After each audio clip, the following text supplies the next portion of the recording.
దేవుని వాక్యంలో నుంచి కొన్ని మాటలు మనం ధ్యానిద్దాం.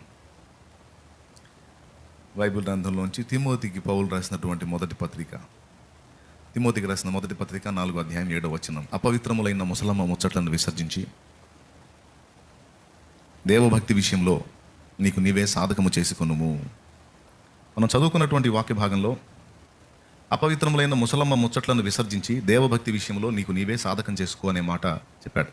మీరు నేను ఇంకెవరో సానబెట్టరు, నీకు నువ్వే అనే మాటని రౌండ్ చేసుకోండి. నువ్వు ప్రార్థన చేయొచ్చు, ఆరాధన చేసుకోవచ్చు, వాక్యం చదువుకోవచ్చు, అన్నీ పక్కన పెట్టి సినిమా చూడవచ్చు, లేకపోతే పనికి మళ్ళీ ముచ్చట్లలో నువ్వు బిజీ అవ్వచ్చు. ఇక్కడ ఉన్నంత వరకు మిమ్మల్ని నేను కంట్రోల్ చేయగలుగుతాను. మీరు ఎట్లా పెడితే అట్లా తిరిగితే నేను ఊరుకోను. కళ్ళకుండా కూర్చోండినా కూర్చోండమ్మా అంటాను. అలాగే మీరు వాక్యం వినకపోయినా ఊరుకోను, చక్కగా దేవుని వాక్యం వినాలి అని గద్దిస్తాను. మీరు ప్రార్థనలో దేవునితో కలుసుకోపోయినా ఊరుకోను, ప్రార్థన చేయండి అని మిమ్మల్ని ప్రార్థనకి రేపుతాను, ఆరాధన రేపుతాను, వాక్యం వినడానికి రేపుతాను, వాక్యం చదవడానికి రేపుతాను. మిమ్మల్ని ఎట్లా పెడితే అట్లా ఉన్నాను. ఏది ఇక్కడ నేను ఉన్నాను కనుక మిమ్మల్ని కంట్రోల్ చేస్తాను. కానీ ఈ కూటమి అయిపోయి దాటి అవతలికి వెళ్ళిన తర్వాత నేను ఉన్నాను కదా మీకు దగ్గరలో, అప్పుడు మీకు మీరే, అప్పుడు ఎవరు ఇంకా? పౌలు మహనీయుడు చెప్తున్నాడు, నీకు నీవే, నీకు నీవే. ఎందుకంటే అన్ని వేళలా ఇతరులు నీతో ఉండరు, కానీ ఎనీ టైం నీతో ఉండేది నువ్వే.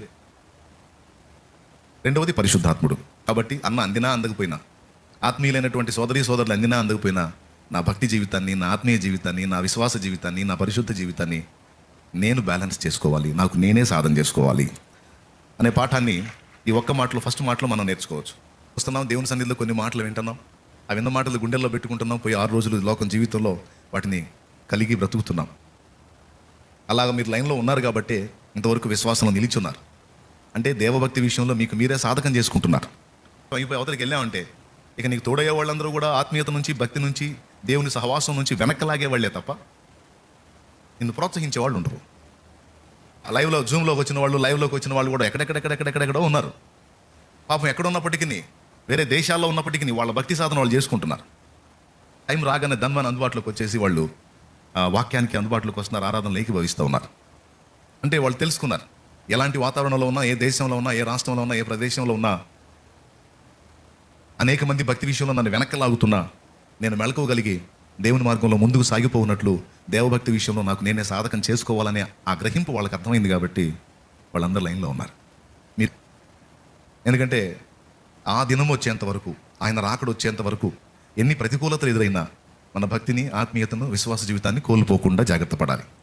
రాబోతున్న రోజులు ఎలాంటివంటే ఏర్పరచబడ్డ వారిని సైతం మోసగించేటువంటి శక్తులు బయలుదేరుతున్నాయి. ఏర్పరచబడ్డ వారిని సైతం మోసం చేసి దేవుని మార్గంలో నుంచి వేరే మార్గాల వైపు తిప్పేటువంటివి తయారవుతున్నాయి.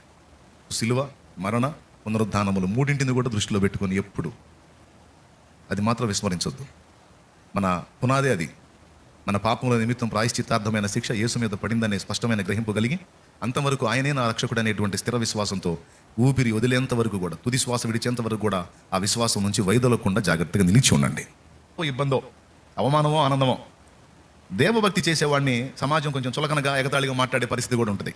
కారణం ఏంటంటే వాళ్ళ మనోనేత్రాలు ఇంకా వెలిగించబడలేదు కనుక వాళ్ళు చేసే పిచ్చి చేష్టలేమో మంచి అనుకుంటారు, మనం చేసే క్రమమైన భక్తి ఏమో తిక్కలు అనుకుంటారు. ఇంకా చెప్పాలంటే పాపం మనల్ని చూసి వాళ్ళు జాలి పడుతుంటారు కూడా. ఈ తిక్కలోళ్ళకి మనకు ఉన్నంత ఆనందం లేదు కదా అని మనల్ని చూసి జాలి పడుతుంటారు వాళ్ళు. కానీ వాళ్ళు చేస్తున్న భక్తిని, మనం చేస్తున్న భక్తిని పరీక్షించుకుంటే వాళ్ళకంటే 1000 రెట్లు ఉన్నతమైన భక్తి మనం చేస్తున్నాం. మనం ఎవరిని ఆరాధిస్తున్నామో అతని గురించిన స్పష్టత మనకుంది. అతడు మన కోసం ఏం చేశాడో, ఎందుకు అతన్ని సేవించాలో కూడా క్లారిటీ ఉంది మనకి.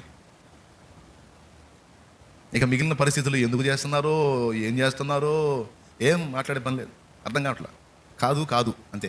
దేవుడు మనోనేత్రాలు వెలిగిస్తేనే సత్యం అర్థమైద్ది. ఒకప్పుడు నాకు అర్థం కాల, అదే గుడ్డితనంలో ఉన్నాను. దేవుడు నా కళ్ళు వెలిగించాడు, ఈరోజు స్పష్టంగా దేవుని కార్యాలు చూడగలుగుతున్నాను.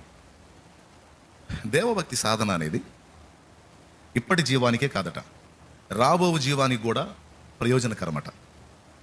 మీద ఉన్నప్పుడు అది ఉపయోగమే, రేపు ఈ యాత్ర ముగించి దేవుని దగ్గర చేరిన తర్వాత కూడా మనం చేసిన దైవభక్తి సాధన యొక్క ప్రయోజనం అక్కడ కూడా మనం అనుభవించగలం. అది 2 విధముల ప్రయోజనం అనేది రెండవ మాట. శరీర సంబంధమైన సాధనం కొంచెం మట్టుకు ప్రయోజనకరమగును, కానీ దేవభక్తి వాగ్దానంతో కూడిందైనందున అది అన్ని విషయాల్లో ప్రయోజనం అన్నాడు.